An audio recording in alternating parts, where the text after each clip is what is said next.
بسم الله الرحمن الرحیم. ګرانو زده کوونکو په سلامونو او نیکو هیله مو هرکلی کوم. دا دی بیا هم زه رفیع الله رفعت د فزیک د درسونو په لړۍ کې ستاسو په خدمت کې حاضر شوی. زموږ د نن ورځې درس د کوانتم فرضیه ده. موږ او تاسو په تیر درس کې د ایکس له وړانګې یا شا سره آشنا شو چې د لومړي ځل لپاره د رونتګن له خوا کشف شو. همدارنګه 15 دانې ځانګړنې 4 دانې ځانګړنې مې ویلې او په څنګ کې د طبابت کې له دې نه ګټه اخیستل کېږي، مهندسي کې ترې نه ګټه اخیستل کېږي، په څو برخو نور برخو کې هم له دې نه ګټه اخیستل کېږي. د موږ د نن ورځې درس موضوع د کوانتم فرضیه ده چې موږ او تاسو له معاصر فزیک د دې څپرکي په لومړي کې مې ویلو معاصر فزیک دوه دانې اساسي پایې لري.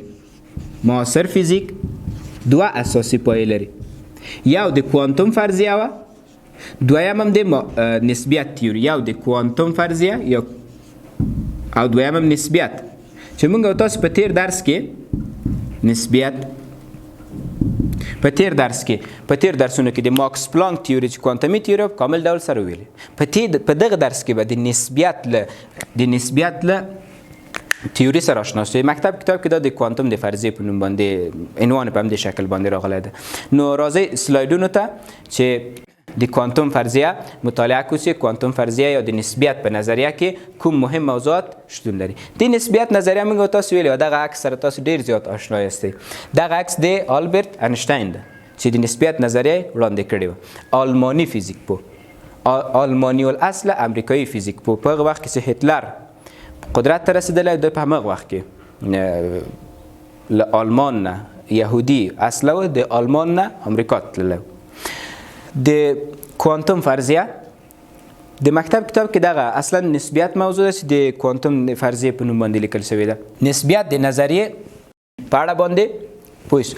د نسبیت نظریه داسې وایي نسبیت د فزیک یوه اساسي موضوع ده چې د دوه حادثو ترمنځ د وخت او موقعیت د اندازه کولو څخه بحث کوي. نسبیت د فزیک یو اساسي موضوع ده. له چیش نه بحث کوي؟ د دوه حادثو د وخت او موقعیت نه بحث کوي. معنای دغه شی ده په نسبیت کې موږ تاسو مطالعه کوو چې دغه حادثه چیرته او څه وخت منځته راغله. حادثه چیرته او څه وخت منځته راغله. نسبیت کې موږ تاسو هم دغه مطالعه کوو. نسبیت خپله د نسبیت نظریه دوه دانې برخې لري. یو خاص نسبیت ده، یو هم عام نسبیت ده. په عموم کې موږ تاسو کله چې نسبیت ذکر کوو هدف هم خاص نسبیت ده، عام نسبیت نه ده. هغه یو د عام پیشوند ورسره لري. عام نسبیت ذکر کوو. په خاص نسبیت کې موږ دوه دانې فرضیې لرو. فرضیې باندې پوهېږئ، فرضیې هغه وړاندوینې دي چې بې له هغه اصلونه دي چې بې له دلیل نه بې له ثبوت نه قبلیږي. دا د فرضیې او 4 دانې نتیجې لري. دغه د خاص نسبیت نظریه د انشتاین له خوا په کال 1915 میلادي کال کې وړاندې شوه. دغه دوه دانې فرضیې د انشتاین له خوا په 1915 کال کې وړاندې شولې. خاص نسبیت موږ په دغه د 12 ټولګي کې هم خاص نسبیت مطالعه کوو، خو ډیره کمه محدوده کې، یعنی ډیر زیات جزئیات ته نه داخليږو. او عام نسبیت چې بیا جدا بحث ده هغه ته هیڅ نه داخليږو ځکه مکتب کتاب کې نه دی راغلی. عام نسبیت بیا جدا بحث ده.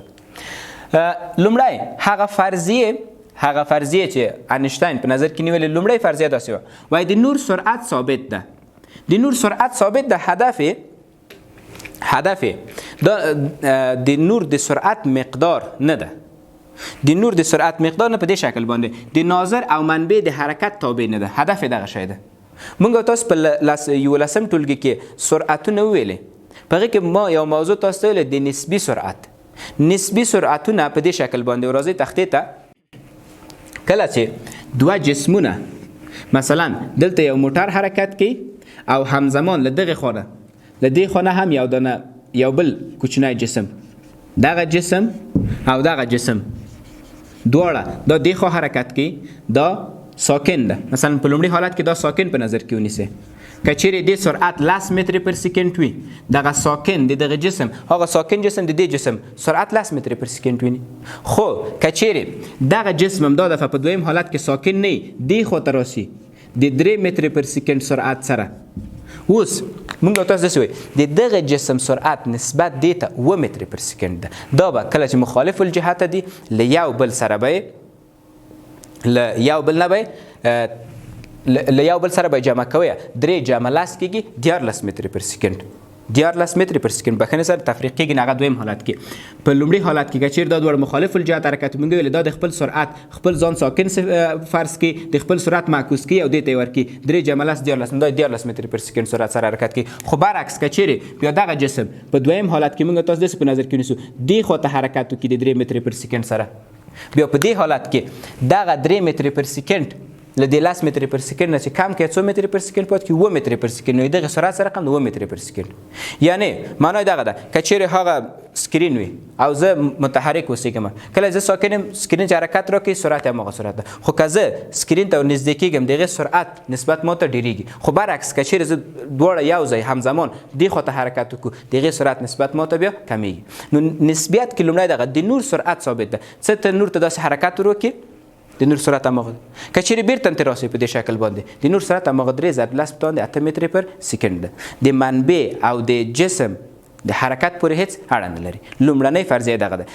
ګورئ د نور مقدار ثابت ده هدف مثلا په اوبو کې سرعت کمیږي مونږ د منبع او د ناظر تابع نه ده که چیرې تاسو نور ته نږدې حرکت وکړئ دغه نسبي قاعدونه پیروي نه کوي د نسبي قاعدونه پیروي نه کوي. لومړی فرضیه دغه ده. راځو دویمه فرضیه ته. دویمه فرضیه په اصل کې داسې بیان شوې ده د فیزیک قوانین په عطالتي سیستمونو کې یو ډول دي.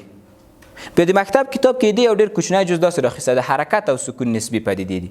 ګورئ عطالتي سیستمونه چې موږ تاسو وایو عطالتي سیستمونو کې یا سرعت صفر ده یا سرعت ثابت ده. عطالتي سیستم چې کله موږ تاسو وایو تختې ته راځئ په دې شکل باندې کله چې موږ تاسو هغه سیستمونه عطالتي سیستمونه وایو عطالتي سیستمونو کې یا سرعت ثابت ده مساوي کېږي سی کانستانت او یا هم سرعت صفر ده یا سرعت ثابت ده یا سرعت صفر ده یعنی حرکت سره رقم ده. آفرین حرکت یو نواخته ده که سرعت ثابت یا صفر هغه حرکتونه که ثابت سي یو نواخت حرکتونه دي. نو په عطالتي سیستمونو کې معنی دغه ده فکر کې یو زده کوونکی هلته ناسته یو زده کوونکی هلته ناسته زه حرکت کوم دغه دواړه ځکه ساکن دي غواړي د ما مثلا حرکي انرژي مې محاسبه کړي د دواړو مقدارونه یو اندازه دي د دواړو مقدارونه سره رقم دي یو اندازه دي.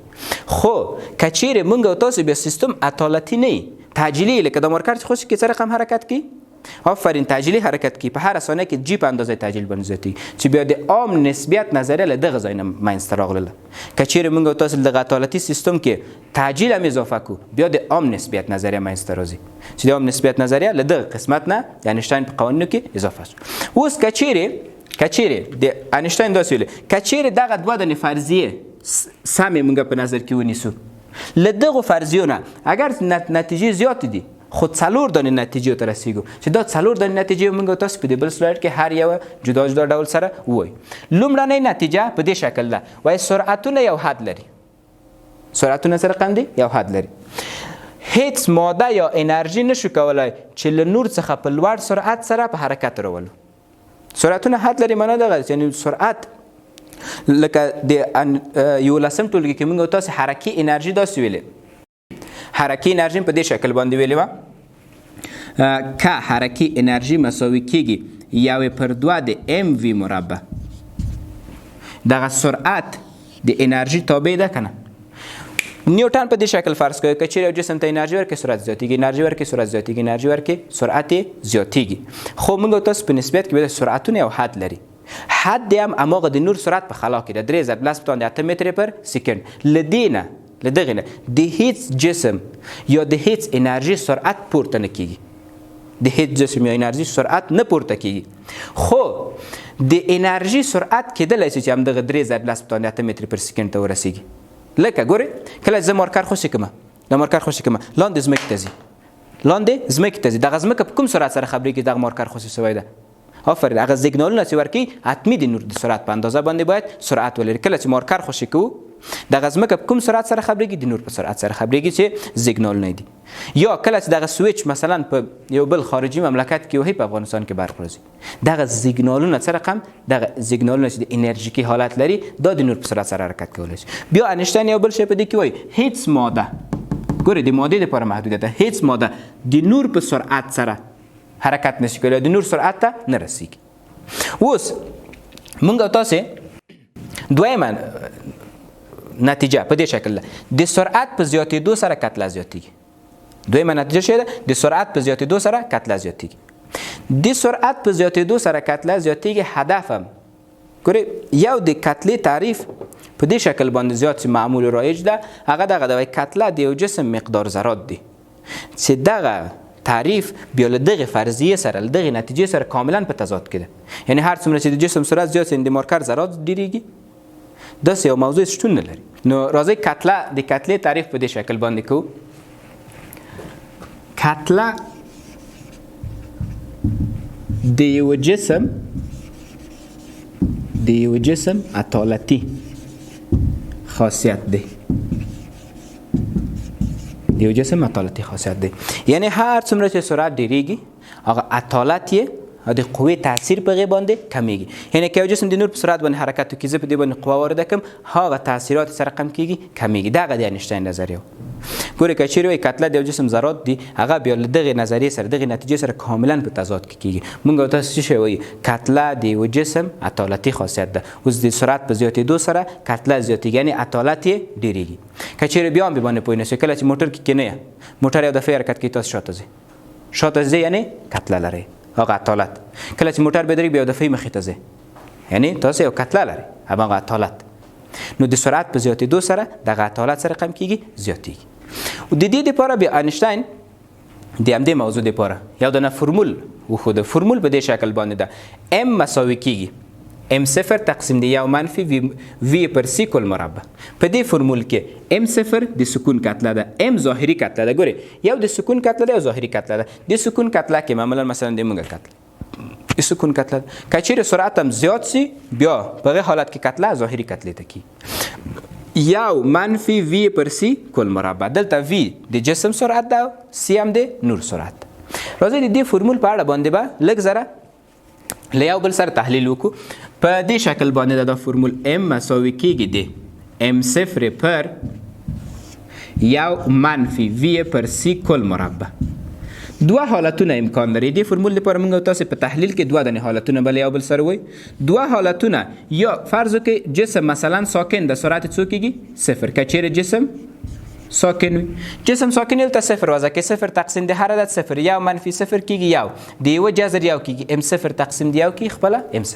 نو د سکون په حالت کې د موږ ظاهري کتله او ماغه د سکون کتله له یو بل سره مساوي ده. زیات تغییرات پکې نه دي راغلي. خو که یو جسم حرکت وکړي سرعت مثلا د سی قیمت واخلي v تبدیل شي سی ته. اوس که چیرې دلته سی وضع کوي سی تقسیم د سی یو منفي یو 0 عدد تقسیم د 0 لای تنهایی. په دې حالت کې ګورئ هیڅ جسم موږ په اوله فرضیه کې ویل چې هیڅ جسم د نور په سرعت سره حرکت د موږ احتمال دغه د فرض دغه چې دغه v نږدې کیږي تقریب کوي سی ته. په دې حالت کې بیا m تقریب کوي کوم قیمت ته؟ لای تنهایی ته. بل له ریاضي نه تاسو په دې باندې پوهېږئ دغه یوه کسري تابع ده. د کسري تابع عمودي مجانب هغه قیمتونه چې مخرج کاملا 0 کوي او هغه قیمتونه هیڅ نشي اخیستلی. نو موږ تاسو نشو ویلی چې یو جسم د نور په سرعت باندې هغې ته حرکت وکړي د هغې کتله لای تنهایی ته ځي. چې بیا کتله لای تنهایی کېږي معنی دغه ده چې دغه هیڅ دغه د سی قیمت اخیستلی نشي. د سی قیمت هیڅ اخیستلی نشي. ولې د سی قیمت نشي اخیستلی؟ ځکه د دغې تابع که چیرې زه دغې تابع عمودي مجانب ولیکمه عمودي مجانب کوم دي؟ دغه خپله سی کېږي که نه؟ ځکه مخرج په همدې کې 0 کېږي. نو خی عمودي مجانب وي مساوي د سی سره ده. له ریاضي نه پوهېږئ یو تابع د دومین یا د تعریف ناحیه ټول حقیقتونه بغیر له هغو نه چې مخرج 0 کوي. خی موږ تاسو داسې وایو چې هیڅ وخت د یو جسم سرعت د نور سرعت ته نه رسېږي. د نور په سرعت باندې حرکت نشو ورکولی. راځو درېیمې نتیجې ته د اینشتین د فرضیې د دوو صحیح فرضیو درېیمه نتیجه. راځو درېیمې نتیجې ته. وخت د سرعت تابع ده، یعنی متحرک ناظر ته د ساعت ټیک ټیک د ساعت د عقربې حرکت یا غږ چې راځي نسبت ساکن ناظر ته پڅ ده، یعنی ورو حرکت کوي. یعنی کله چې تاسو سرعت هم ډیریږي دغه د وخت حرکت د ساعت ټیک ټاک هغه تاسو ته ورو کېږي. درېیمه نتیجه دغه. څلورمه نتیجه اوږدوالی هم ثابت نه دي. معنی چی ده؟ اوږدوالی ثابت نه ده، یعنی متحرک متحرک ناظر نسبت ساکن ناظر ته د حرکت په امتداد کې اوږدوالی لنډ ویني. که چیرې زه دغه مارکر د نور په سرعت باندې مثلا دې ته حرکت ورکو، دغه د حرکت په امتداد کې موږ او تاسو دغه جسم چې د اوږدوالی لنډ وینو، اوږدوالی څه رقم لنډ کله چې متحرک. بیا وروستنۍ نکته په دې درس کې داسې شکل ده، کتله او انرژي د یو جسم، ګورئ کتله او انرژي د انیشتین په موضوع کې داسې وایي د یو جسم کتله په حقیقت کې د هغه د انرژي د محتوا یوه اندازه ده، د هغه د محتوا یوه اندازه ده چې ای مساوي کېږي د ام سی مربع سره. د دغه معادلې معنا دغه ده، وایي د یو جسم د هر انرژي او کتله د یوې مشخصې دوه دنې برخې دي، دوه د یوې مشخصې دوه په دوو شکل، مثلا لکه کاربن په دریو الکتروپیانو باندې پیدا کیږي، نو کتله او انرژي هم د یوه جسم دوه دنې بیل بیل حالتونه دي، مشخصې دي، بیلې مشخصې دي. ای مساوي کېږي ام سی مربع سره. اوس راځئ په دغو شکلونو کې وینو کله چې سرعت کم ده جسم لوی ښکاري. موږ او تاسو یو اندازه سرعت ډېر کو، دغه اوږدوالی لږ زره کمیږي په دغه دویم کې. ګورئ سرعت نور هم زیات کو، تاسو بیا په دغه دریم کې وینئ یا په دې کې اوږدوالی لږ نور هم کم سوی، نور هم سرعت ډېر کې په دغه کې تاسو وینئ هر څومره چې سرعت ډېر کو دغه اوږدوالی موږ او تاسو سره کم ښکاري، کم ښکاري. بل راځئ په دغه سلایډونو کې د وخت دپاره وګورو. دغه ساعت متحرک ده، ساکن ده، او دغه ساعت متحرک ده. دغه سور ساعت ته د وخت ټیک ټاک نسبت دغه ته ورو ده، یا په دې کې وینئ ګورئ دغه ساکن ده خو دا متحرک ده، دې ته د وخت تلل ډېر ورو دي نسبت دغه ته. هر څومره چې د حرکت په حال کې هغه د ساعت ټیک ټاک هم مختلفو حالتونو کې ویني. بل په دغه سلایډ کې هم تاسو وینئ ګورئ کله چې حرکت کې نسبت دې ته دغه وخت دلته چې ساکن ده یو اندازه ښي، خو دغه چې بیا حرکت کې دې دپاره د وخت او دې دپاره د وخت اندازه فرق کوي. ګورئ دې اندازه کول د دغه جسم اندازه کول او دغه جسم دا د حرکت په حال کې ده او دا ساکن ده، دې ټیک ټاک نسبت تیز ده او دغه ټیک ټاک د دغه جسم دپاره چې هغه غږ راوځي هغه ورو ده. نو ګرانو زده کوونکو موږ تاسو په دې درس کې د نسبیت له نظریې سره آشنا شو.